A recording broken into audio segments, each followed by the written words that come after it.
നമസ്കാരം, Vettan news on ടൈമിലേക്ക് സ്വാഗതം. കല്യാണം ഇനി വേറെ level. Basid wedding mall, Basid arcade, Poongottukulam, Tirur. National informatics സെന്ററിന്റെ information security education and awareness പദ്ധതിയുടെ കീഴിൽ ഇന്റർനെറ്റ് സുരക്ഷാ ദിനം ആചരിച്ചു.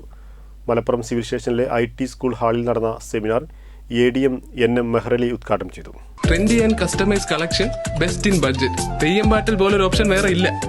എല്ലാ ഇന്റർനെറ്റ് ഉപഭോക്താക്കളെയും സുരക്ഷിതമായ ഓൺലൈൻ രീതികൾ, സൈബർ സുരക്ഷ, പ്രധാന സൈബർ ഭീഷണികൾ, ഫലപ്രദമായ പ്രതിരോധ മാർഗങ്ങൾ എന്നിവയെക്കുറിച്ച് ബോധവാന്മാരാക്കുക, കുട്ടികൾ, സ്ത്രീകൾ, യുവാക്കൾ എന്നിവർക്ക് സുരക്ഷിതവും ഉത്തരവാദിത്തപൂർണവുമായ ഇന്റർനെറ്റ് ഉപയോഗത്തെക്കുറിച്ച് അവബോധം നൽകുക എന്നീ ലക്ഷ്യത്തോടെയാണ് സെമിനാർ സംഘടിപ്പിച്ചത്. ജില്ലാ informatics officer P. Pavanan, IT mission DPM PG Gokul തുടങ്ങിയവർ ക്ലാസുകൾ എടുത്തു. സിവിൽ സ്റ്റേഷനിലെ വിവിധ വകുപ്പുകളിലെ ഉദ്യോഗസ്ഥർ, വിവിധ ബ്ലോക്ക് ഓഫീസർമാർ, ഭിന്നശേഷിക്കാരുടെ ഉന്നമനത്തിനായുള്ള ഒപ്പം പദ്ധതിയിലെ ജീവനക്കാർ തുടങ്ങിയവർ സംബന്ധിച്ചു. വെട്ടൻ ന്യൂസ് മലപ്പുറം.